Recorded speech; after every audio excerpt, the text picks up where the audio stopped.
السلام علیکم ورحمۃ اللہ۔ حضرت ابو ہریرہ رضی اللہ تعالی عنہ سے مروی ہے کہ آپ صلی اللہ علیہ وسلم نے ارشاد فرمایا، لا الہ الا اللہ کی کثرت کیا کرو، اس سے پہلے کہ تمہارے اور اس کے درمیان یعنی اس ذکر کے درمیان کوئی رکاوٹ آ جائے یعنی موت آ جائے۔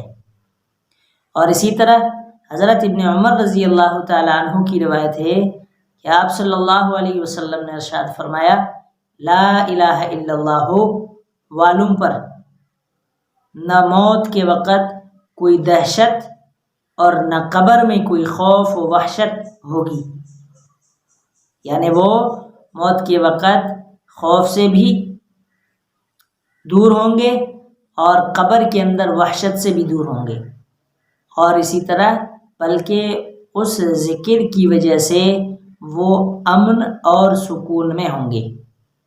دیکھو لا الہ الا اللہ یہ کتنا بڑا ذکر ہے۔ اللہ تعالیٰ ہم میں سے ہر شخص کو، ہر مسلمان کو، ہر مرد عورت کو، ہر بچے بوڑھے جوان کو اس پر عمل کرنے کی توفیق عطا فرمائے اور ہمیں کثرت سے ذکر کرنے کی توفیق عطا فرمائے۔ آج تک کے لیے اتنا ہی، پھر ملتے ہیں انشاءاللہ کسی نئے ویڈیو کے ساتھ۔ ہمارے یوٹیوب پیج کو ضرور سبسکرائب کریں۔ جزاکم اللہ۔